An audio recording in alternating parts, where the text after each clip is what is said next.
arrive at Omnia Academy to learn and improve their skills. To their surprise, Luigi, Bob, and Bookins, who's pretty young for the place, are there to take their own classes, but to no one's surprise, Mario is taking a cooking class. The Academy apparently accepts gifted students, and hopefully they mean that nicely as possible. Bookins takes human resources, Bob joins the customer service club to become a better hotel manager or the average telemarketer for extra dough. Let's be real. And Luigi has the easiest out of all of them, meditating the time away in his seminar. Mario flops his class and goes to find another, and he stumbles upon the Box Club, a cult presented silly enough that it helps hide their true intentions, whatever they could be. He'll have to grab more members before he can join, so he desperately asks his friends at lunchtime.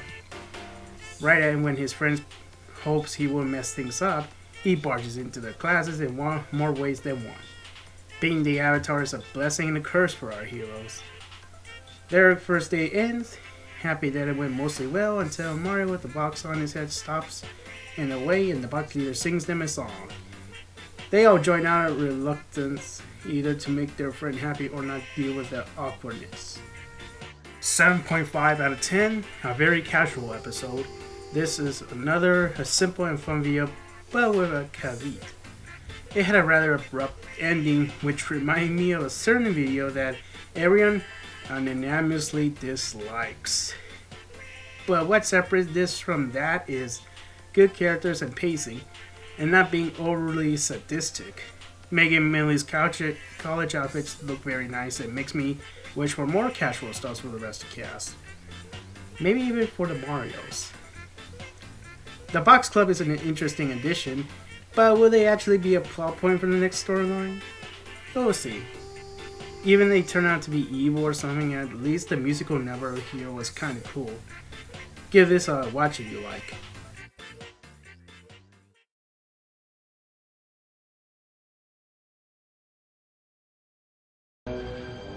Look at little Emmett Jr. Gonna cry? Stop playing that music! Maggie's exercising in her fitness club until Mario barges in, having heard it's free pizza day. The Box Club was ordering some, but only did so to satisfy their cardboard fetish. So the plumber pursues the pile of pies, but Spider-Man! snatches it to deliver them to hobos. Being the scatterbrain he is, he gets himself bitten by a nuclear spider, and after waking up, chases Peter Parker then KOs him Infinity War style.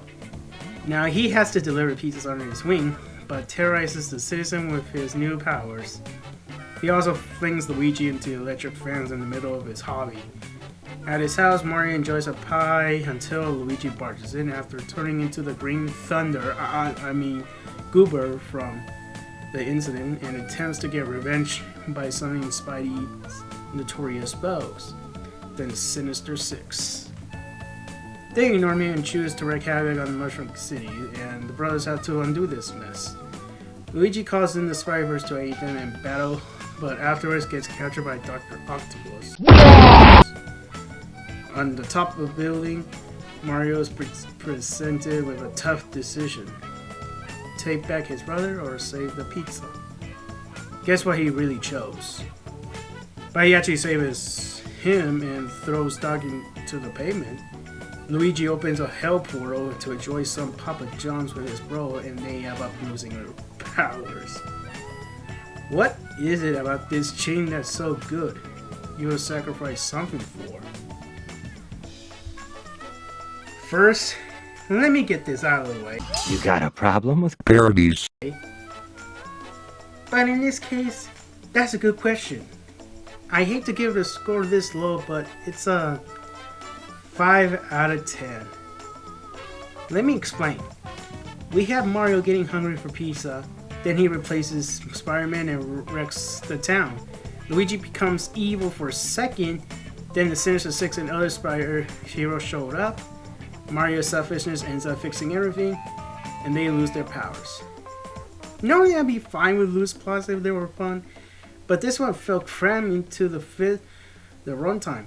Why do I believe this? This was days after Across the Spider-Verse was announced. Not to mention 2021 is almost over, so this might have been the crew's last video they worked on before break, thus it was made in a hurry. I'm sure they wanted to do a Spider-Verse video considering that movie's really good and not because it's popular. If they had more than a week to make it, I know it could have been better. If you like it more than I do, whether you're a big Spider-Man fan or just get a kick out of the superhero parodies, more power to you. You try, guys. But next time, when you're making another one of these, please don't rush. On to the next video.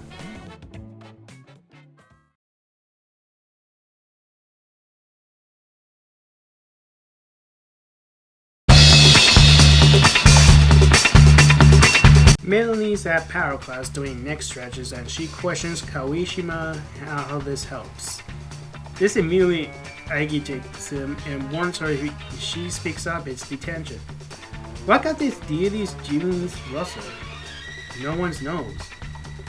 Meanwhile, SMG4 and 2 are holding a lecture on meme energy using Mario for demonstration. 4 is late thanks to the avatar's antics. While demonstrating, he swallows one of the energy balls, making his power go haywire, turning him into a rocket.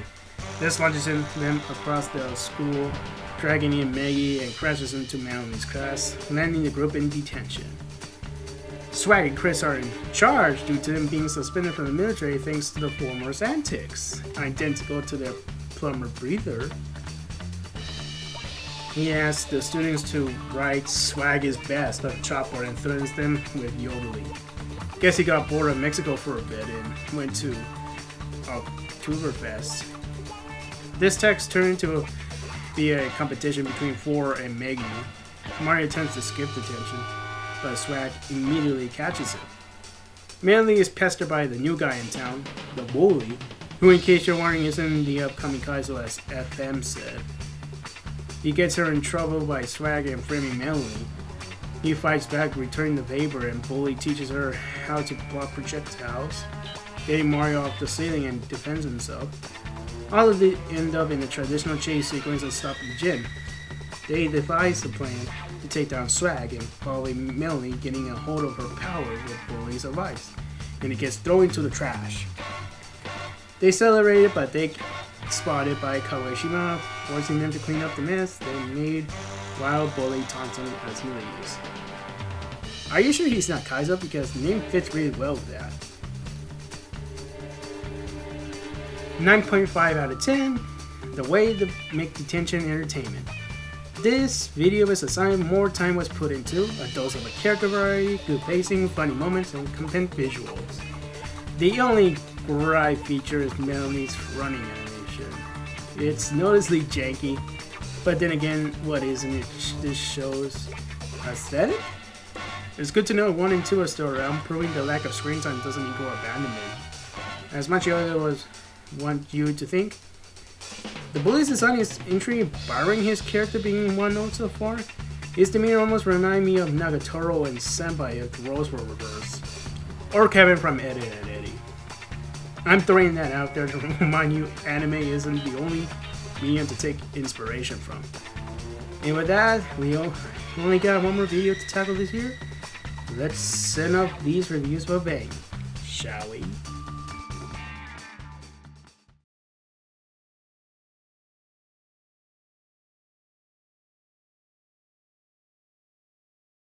Did you fuck my mom? What do you mean? Did you fuck my mom, Santa Claus? Did you fuck my mom? No. Did you fuck her? No. Did you fuck my fucking mom? Did you fuck my mom, Santa? Hey, bite my neck!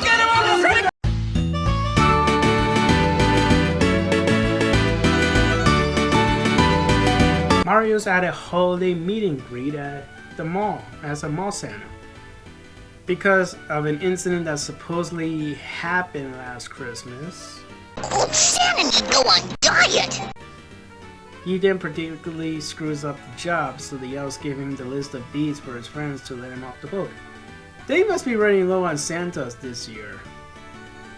He goes to Bob's hotel to help him manage the place for the season, aided by the 3 of their friends, complete with a self-aware joke that viewers like me will embrace for the rest of the time.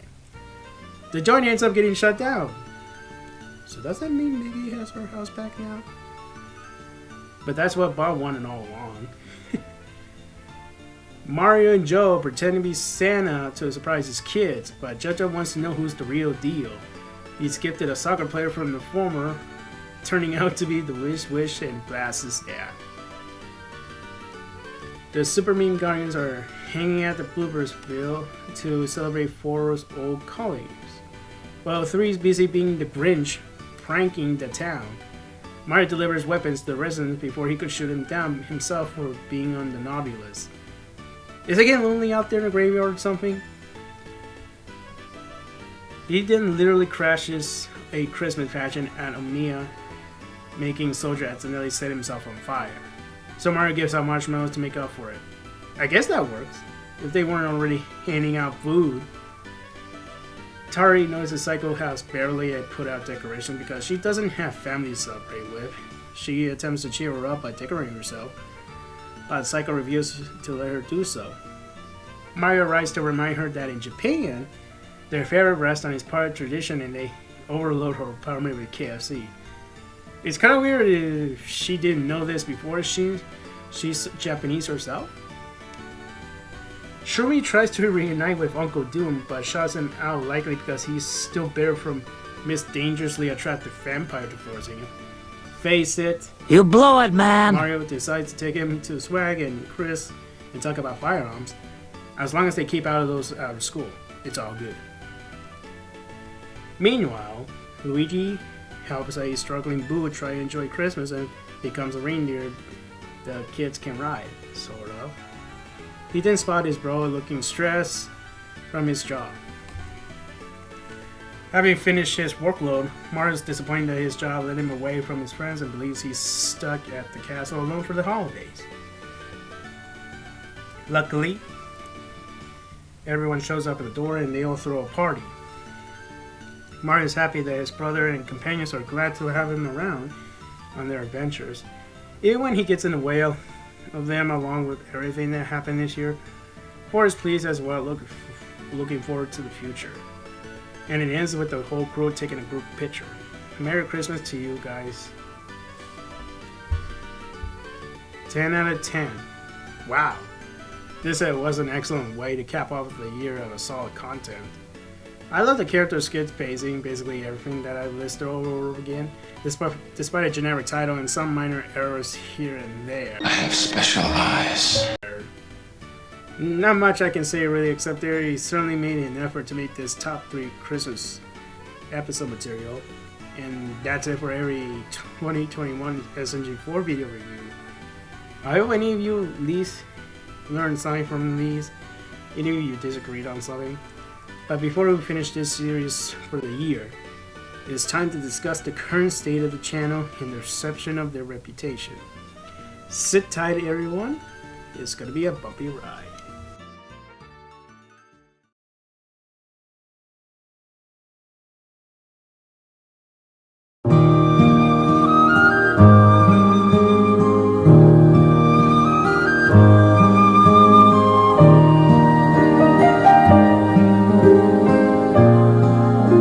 I'm sure you were expecting this beforehand, and boy, I wish I didn't have to make this part of the video. Personally, I'm not even surprised at this point that this aspect of the show is arguably worse than last year. 2020 had the same petty stuff, including the Maggie voice drama, but 2021 kicked things into overdrive. Now I'll be honest, that I'm no better than anyone here except those who stand out with the way I behave off camera. But it doesn't negate what's going on within a good chunk of the fandom. The community this year acted pretty terrible. Big surprise. Critique of the content as far as I know has been more repetitive than ever, such as with Maggie and his overall appearance and relationship with Mario. They still haven't let go of what happened 2 fucking years ago, and don't care her best buddy's screw-ups that caused her to fight with him, just like siblings. Knowing some of these guys could be children who have similar experiences, talk about hypocrisy. Forget figuring out the serious lore. Try to decipher this logic. In fact, I lost track of the amount of cries describing SMG4 as a soulless brand, even though they thanked their audience numerous times and went back a couple of times to celebrate their past. It's not like they were investing probably into passion projects they release for free and have family support at the same time. Oh no, they're totally cashing in on what's popular, not expressing what they think of the source material and completely agree on whatever draconian actions their country does. And they keep doing it too while coming up with the next weeaboo simpay, because the word cartoon doesn't exist anymore. Obviously they want to be the next loud. I was ignoring they have more guys than girls at the moment. Back to reality. If you try to explain this stuff to anyone who has a grudge against modern videos, they either think you're crazy or make an excuse to bully you, whether you talk about the show on Twitter, Reddit, or even the official Discord server. Seriously, social media has gone so bad to the point that it's okay to cancel someone because they find you funny or your content apparently sucks. Whoever is legit guilty of the four things will get less traction than the guy in question. Sometimes, not even James Rolfe is immune to the shit. Yes, James motherfucking Rolfe, one of the oldest creators who's known to be a very humble person, is deserving of ridicule. He's got heat on him too because angry video game nerd isn't good anymore. What makes it outrageous, there is sizable community funding upon his statement. I mean, look at this place. It's disgusting. If you're looking for proof, we fail as a species.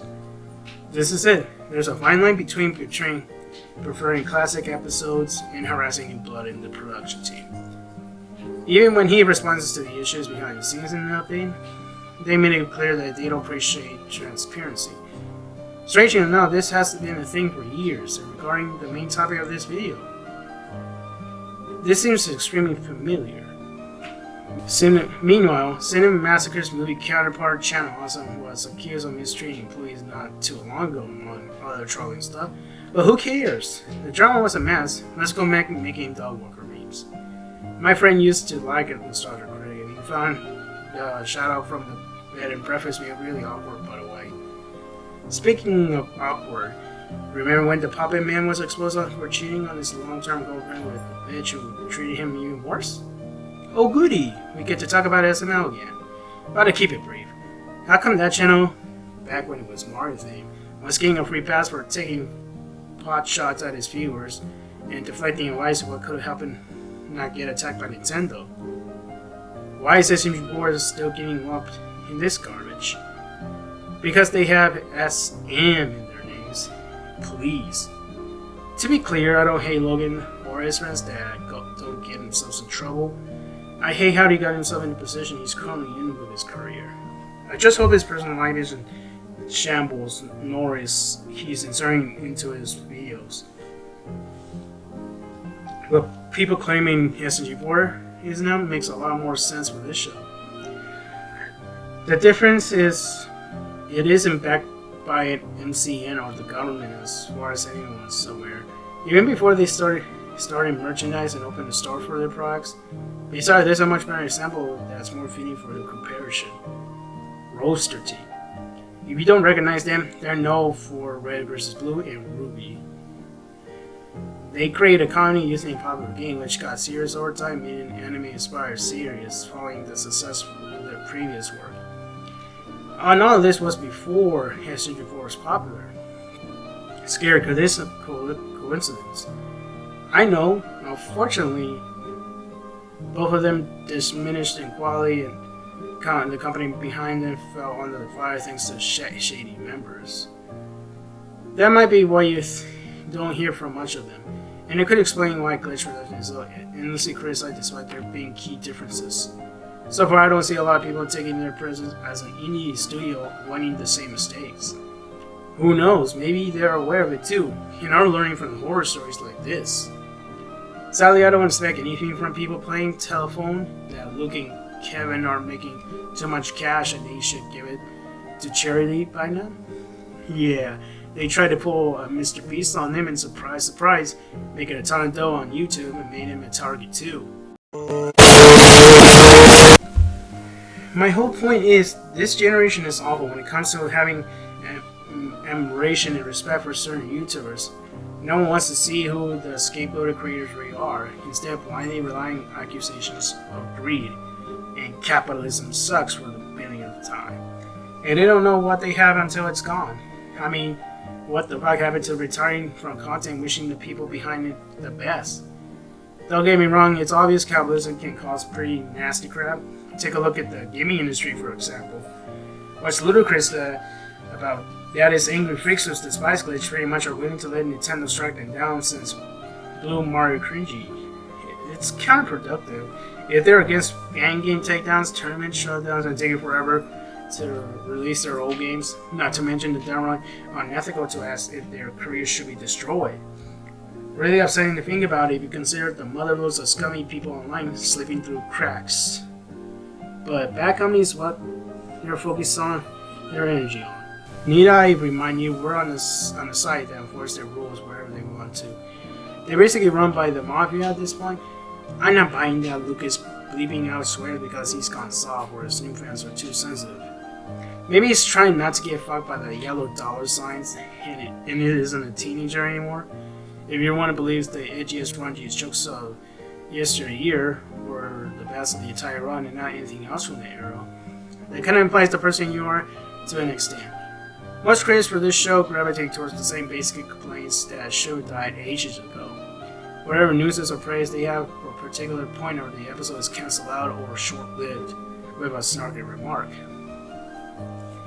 How can I take you seriously if you're fans like me inflating their egos when you act all high and mighty about what the characters, jokes, and even properties they should and shouldn't use? I'm sorry they let me stroke their wiener before you could, because I know they don't come from a malicious place. Just admit you're grifting for clout and nostalgia because modern YouTube sucks. Criticism didn't ruin the community, fanboys didn't ruin the community, and the creators' decisions didn't ruin the community. Elitism did. In a company that can be anything it wants still being made for fun, this seriously is enough to say these anti-modern viewers are fundamentally flawed. What's that? They're making an epic storyline that celebrates the show's history, killing off a character under proper circumstances?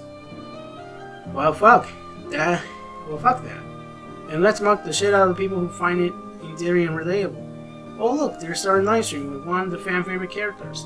Let's complain about it because apparently we can't skip optional content. These are honestly some of the most bitter and delusional groups I ever witnessed in my internet history. Not just for SMG4 and also other creators going through similar shit. The more I see of it, the more this code makes sense every single day. In spite of everything you've done for them, eventually they will hate you.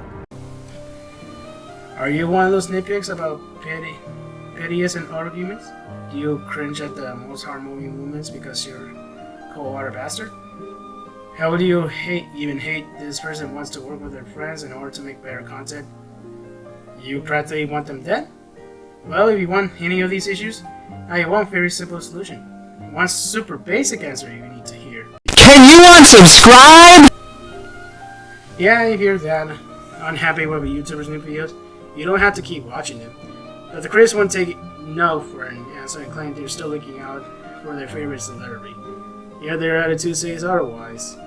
It shows how they respect the content more than the human beings behind them. Be careful when drawing fan art around it because they'll mock it for having a weird art style or it's a character they don't like. Game bullies guarantee if you dare make porn a glitch show since they don't know it ain't exclusive content to these franchises alone. They even trick you into thinking it's official and say the creators totally endorse this stuff. The fact they don't want to settle down and escape from a society heading towards one that looks like nuclear winter, where robots killing each other, is really sad. That's what happens when you rely on stigmas instead of coming to your own conclusion for lesser known entertainment. So what are the genuine fans left in this hellhole gonna do? Well, originally I wanted to call out a certain Twitter account that fits dead center onto all these problems. But it really is like giving them time of day which they don't deserve. So instead I'm promoting an alternative to the Fall Factory. If you're not afraid to express your interest in Glitch, check out Glitch Productions No Context. Unlike that so-called gimmicky, they actually show love and care for all the 4 shows, not just one. Promote some great artists and won't shame you for liking anything. Feel free to tell them I sent you there. But aside from that, I don't have much hope for this fandom and don't see the Glitch reputation improving next year. I wish I will be proven wrong, but then again, there's always a chance something out of our control happens, making my praise and defense of them all for nothing. If you'd like to know more on some of these topics I mentioned, I have links in a few videos on the top right in the description so you can educate yourself further on what's going on. This run wasn't convincing you this studio is full of angles, nor is it a hate campaign against anyone who has poked fun at them at least once. This discussion was me pointing out the major issues in this community so that anyone new here can proceed with caution, and to let anyone struggling know that they're not alone. Especially as one who broke off a few friendships related to it. Now to end things on a positive note, let's get on to the conclusion.